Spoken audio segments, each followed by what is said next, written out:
Hi, I'm Megan. Welcome to today's live reading of Murdered by Holly Bush, presented by Itsy Bitsy Book Bits. Join me. The Browns of Butcher's Hill, Baltimore, September 1868. Philip Brown heard the pounding on the front door and the shouts that followed from where he stood in his bedroom. Brown! Brown! What in the devil are you hollering about? He heard his uncle say. I've got to speak to Brown immediately. It's a matter of life and death. Philip came down the steps behind his Uncle Patrick, who was holding his rifle and jawing at the soaked strangers standing on the stoop of the home they shared. A foggy sun was just beginning to peek over the horizon. He could see, and it was about time for him to leave the house to make it promptly to the Wiest cannery, where he made his living. Hendricks? What in the world? Philip said when he got close to the door. You know him? Uncle Patrick asked. Works with Timothy. Come in. Philip led the man past Uncle Patrick's bedroom and down the two stone steps into the kitchen. There was a massive pot simmering on the stove, filling the room with the scent of food and making his stomach growl. He grabbed an apple from the basket in the large open cabinet on the other side of the room and offered one to his guest. It was then he noticed the man's face was pure white and his hands were shaking. Philip didn't believe it was all due to the wet weather. What is it? Why are you here? Did Timothy send you? Hendrik shook his head and heaved a breath. No, I came on my own. What is it, son? Uncle Patrick asked. Is Sweitzinger all right? The man shook his head again. No, he's not. Philip felt a chill. What has happened? Is he alive? Is who alive? His sister Sarah had his sister Sarah said from where she stood on the stone steps, her robe wrapped tight around her. Go on back to bed, Philip said at the same time his uncle said Timothy Schweitzinger. Has he been hurt? What has happened? She said and stepped down into the kitchen. He's going to be in jail if he isn't there already, Hendrik said. Jail? Whatever for? For murder, that's what it's for. You've got to help him, Brown. The captain isn't going to let us work the case. Murder? Sarah whispered. Hendricks glanced at Philip. Don't think it's for the best to get into details. Philip turned to Patrick. Can you get a message to the cannery? I've got some time coming to me, and it's been quite a week. I've got to find out what's going on. Philip wrote a note, handed it to Patrick, and headed to the front door. Come on, Hendricks, you can tell me what's going on the way. Where are we going anyway? Only a few streets over, he said, and took off on a trot on Washington. Philip followed through the downpour and wondered what had brought his best friend to this section of Baltimore near the train tracks. He had a list of questions in his head, but Hendrik seemed determined to arrive and not waste his breath on answers. Philip could see people gathered half a block away.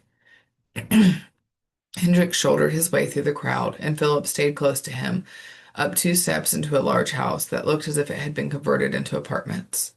This area had once been a fashionable neighborhood, but had become run down as its residents deteriorated to criminality to support themselves, although from the faces he just passed there were still some regular working folks living there. They climbed a staircase and turned down a hallway. There was an open door, busted wood at its hinges, ahead on the left. The room's window was most likely facing the alleyway behind the building. He could hear Timothy's voice now, and his captain's voice in reply.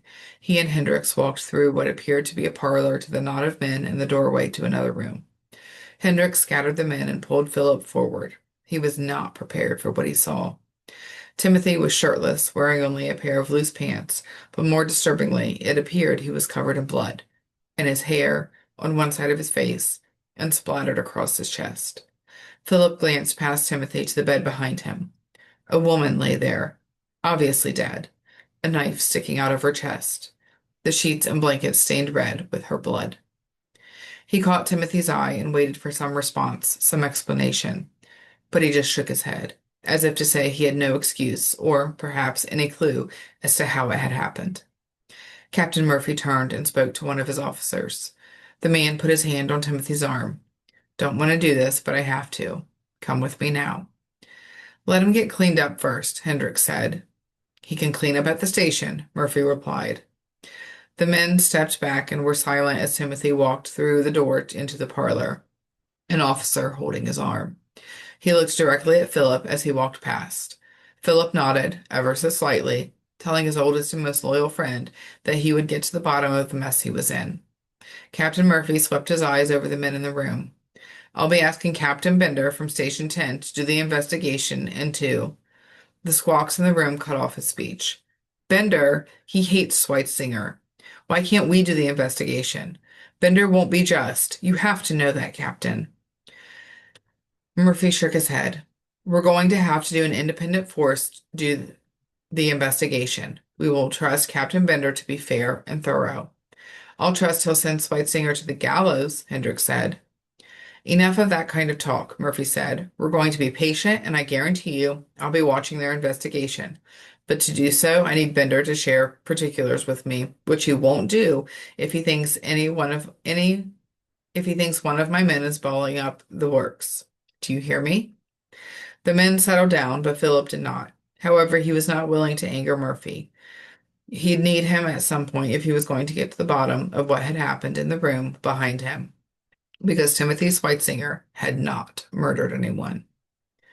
Virginia Wiest took a look around the parlor of her new home, well pleased with how the decorating, rugs, and furniture had come together. It had been more traumatic than she had anticipated leaving Shellington, her home as long as she could remember, and all the faithful servants and memories of her mother. She would not have needed to move out of her father, her dear father. She would not have needed to move out, her father, her dear father, had assured her time and again. But she was no longer mistress of Shellington, a role she had played for a decade since her mother had succumbed to a fever. Her father had remarried, and his new bride would manage the household and be his hostess. Virginia did not begrudge him or Nancy Sugar's Wiest one bit of happiness. They were clearly besotted with each other, and she could not be happier for them both. She would even admit that she'd had a hand in their romance. While trying to negotiate with a woman from the docks who was a fence for stolen goods and generally a violent criminal, in order to solve a crime Philip Brown was investigating, Virginia had spotted Nancy and her two children sleeping in a doorway. She could not leave them there and had taken them home to Shellington. Nancy had been supporting herself as a cook and had been provided a room by her employer, but had not been allowed to have her children stay with her. She'd rented a room for them, but an illness left her without funds for her rent, so the three of them slept where they could until Virginia took them home.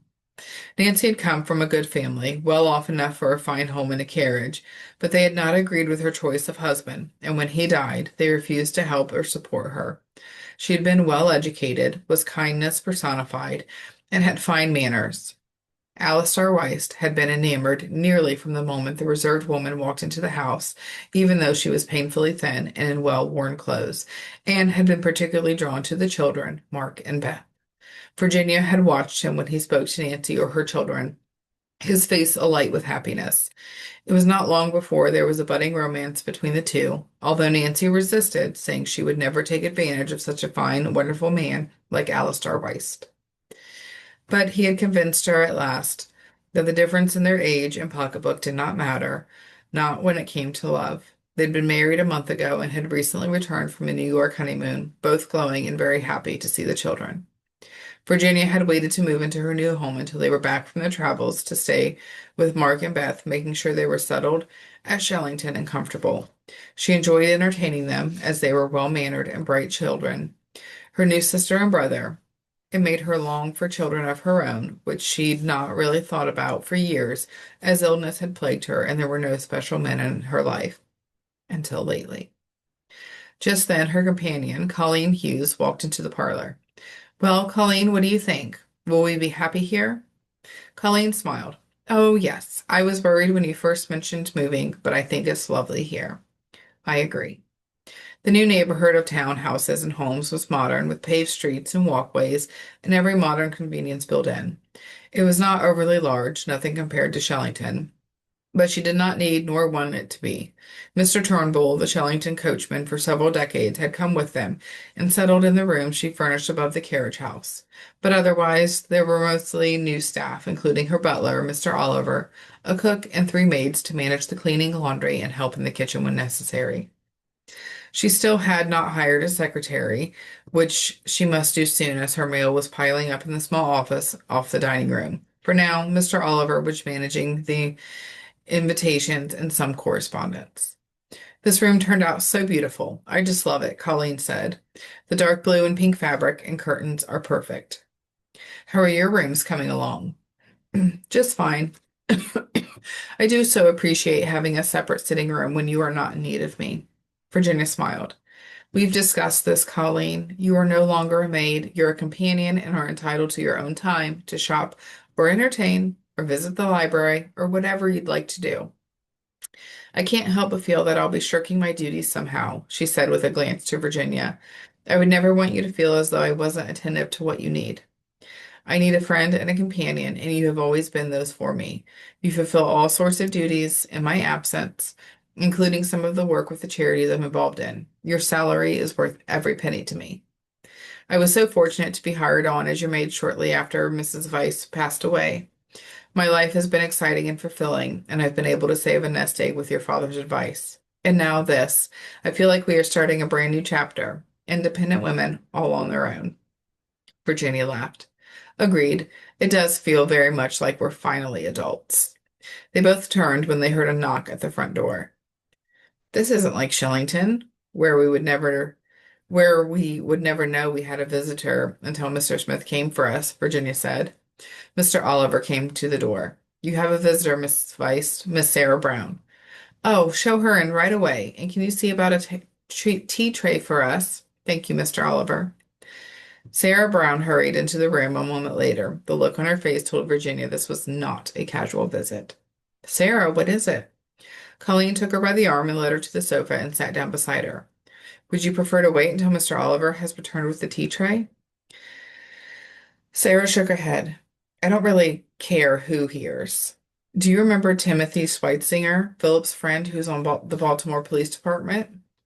Yes, of course, Virginia said. I've met him on a few occasions and danced with him last spring at the dance in Minniehugh's barn.